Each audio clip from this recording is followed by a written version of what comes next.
can I welcome you all to Weymouth Peace Garden.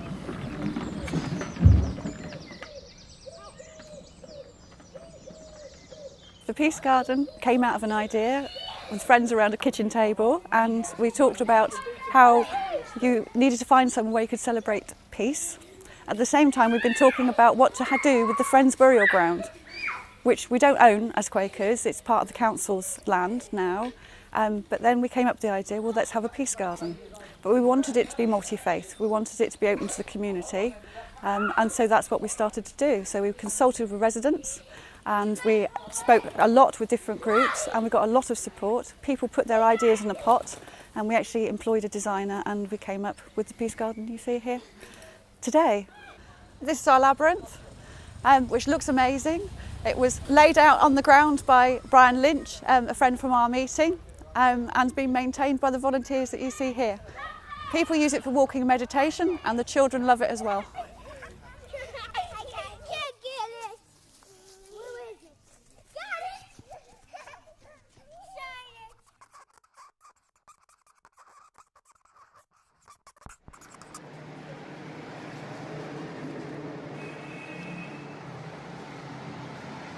Here at Exeter Quakers, we had done the 10-10 campaign, but Minute 36 gave us a much greater impetus.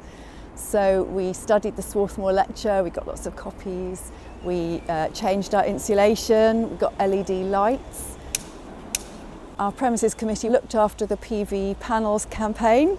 We had to change our planning application because it's a conservation area so that they fit nicely into the roof and don't spoil the view. I think we need to encourage one another. So one of the ways we do it is to make this chart, and each star is an action that a Quaker has taken to make a difference. We have done 2 travel surveys, and now we've given up because people are fed up with it.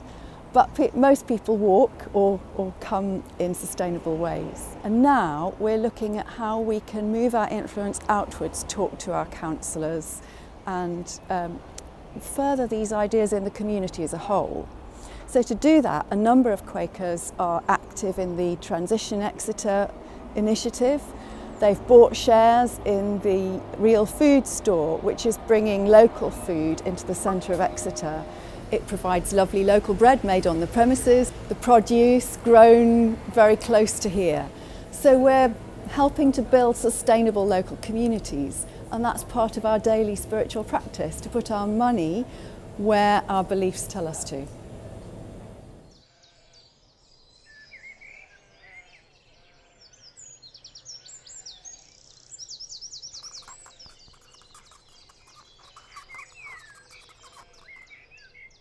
I recently attended a Quaker summer school based on activism and protest. This inspired me to take action against the nuclear weapons programme by protesting outside the Burfield factory. I went to a Link event where we learnt about drone warfare and how it affects not only the victims but the people controlling the drones as well. This made me want to learn about conflicts in other countries and how Quakers can make a difference. And of course, all this couldn't be possible without the generous help of Area. meetings. Meetings. To me, Quakerism is where my spirituality and politics meet. And by that, I mean that I find spiritual nourishment within Quakers. I find a quiet space in which to reflect on the world, in which to reflect on my life, in which to reflect on the lives of others. And Quakerism also gives me a really loud space in which to practice my politics and practice activism and to challenge the world and to speak truth to power and to really try as far as we can to bring about the world that we want to live in through our actions and through our challenges. So Quakerism to me is quite a profound space actually. It's very radical, it's very stimulating, it's very exciting, and it is a huge part of my life.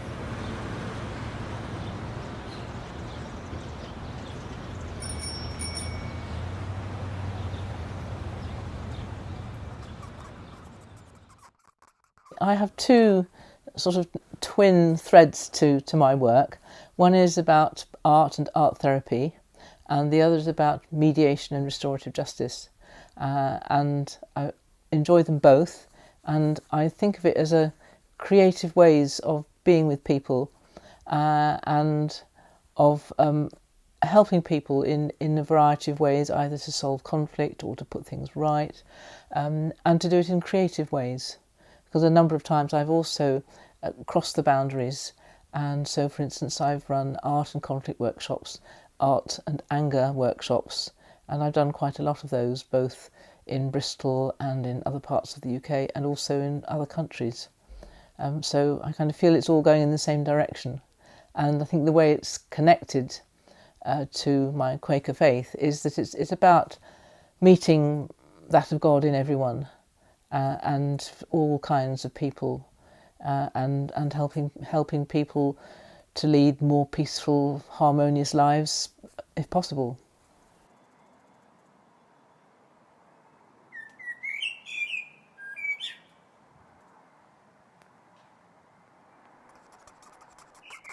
I've been Quaker all my life, and because of the Quaker tradition of equality, females in Quakerism are used to being listened to and attended to. I'm also a scientist on the physical sciences side, and there are remarkably few women in that area even now. And I had quite a rough time as a young woman. So I'm keen that the women coming along behind me should have an easier time. And I've done quite a lot of work to improve conditions, I believe, for the younger women in the physical sciences.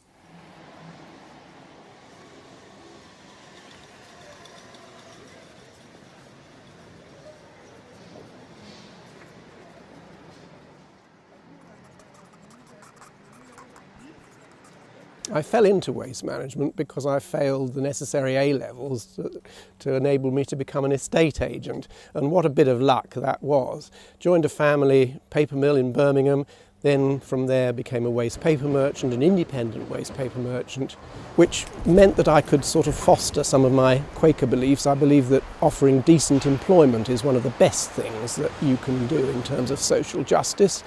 After a lifetime in waste management, I think that Quakers really need to take on board this Minute 36 sustainability commitment that we've all made. Everybody came back from Canterbury wildly enthused and great, and it's a bit depressing that people haven't taken it up more since. We should be getting involved in local energy companies. We should be getting involved in sustainability in our own meeting houses. We should be looking at our own personal travel arrangements. How do we get around? What do we need to make those journeys? Those are the kind of things that I think that as friends we need to really think about hard over the coming years, because it's for future generations that we need to be thinking now, not sitting back and letting other people do it.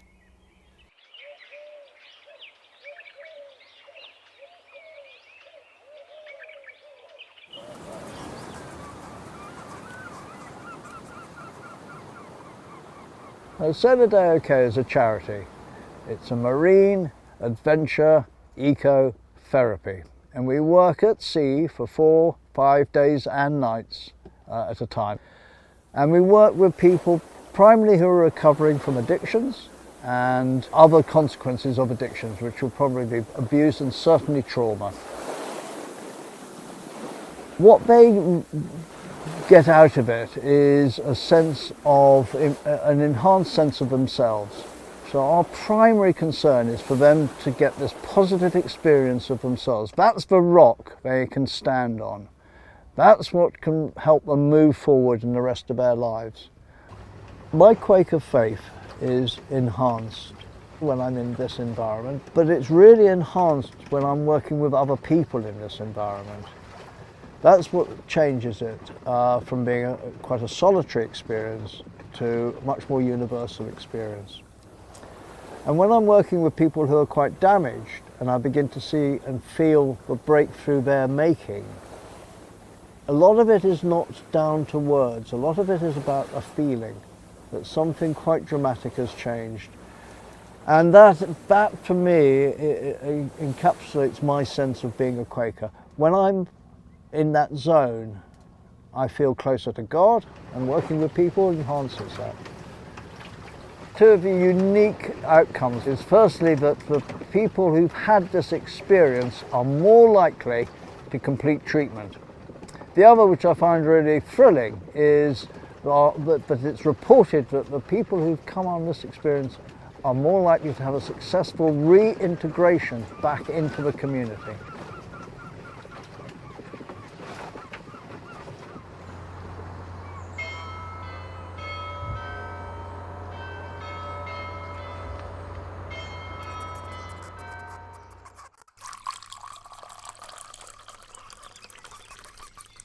My Quaker journey started when I was 13. I went to a school which promoted crafts, including pottery, and it happened to be a Quaker school. I was introduced to clay, which has become the centre of my life, and to meeting for worship at the same time. As my understanding of clay grew, so did my understanding of meeting, and I began to feel distinct parallels between them. One of these parallels is the practice of centering, both in meeting and in clay. Clay is an amorphous substance that needs to be given structure, initially by kneading, so that you blend the clay to give it a workable consistency. The clay is then put on the wheel and centered so that all the particles align. And as a potter, one can feel the integrity of the clay suddenly develop as it becomes centered. I often go to meeting for worship with all the noise of the world, the worry of bills and the problems that I have, and I sit in silent waiting.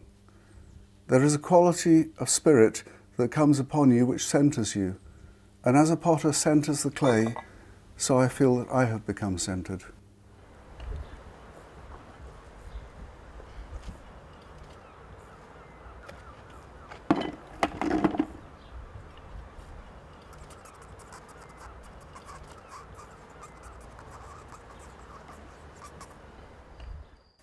I run a small charity called Purple Field Productions, which works together with people in Africa and Asia to make educational films in local languages, providing information on health and the welfare and the environment.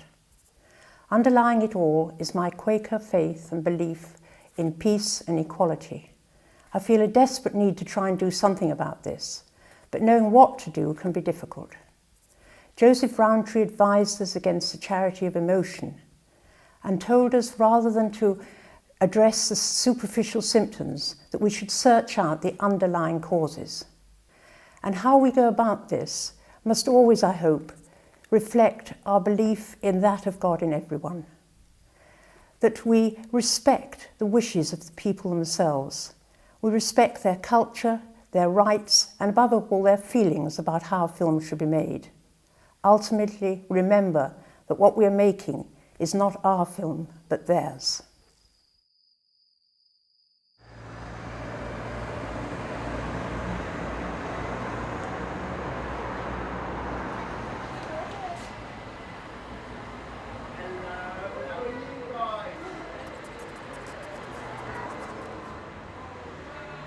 As a child, I was impressed by my grandfather, who refused to fight in the First World War and went to prison rather than kill people.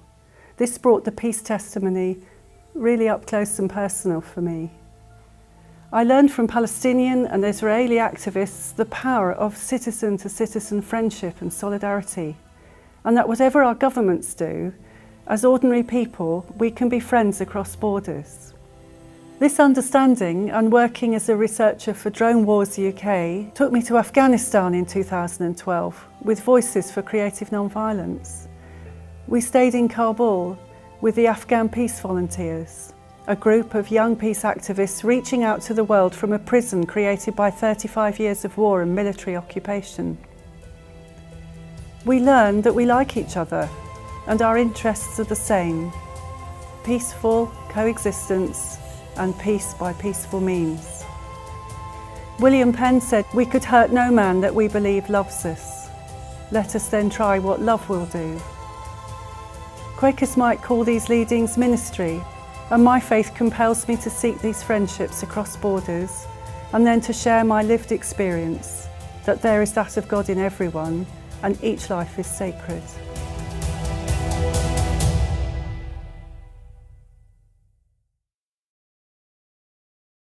We come together and make friends, we love each other, we want peace and biscuits.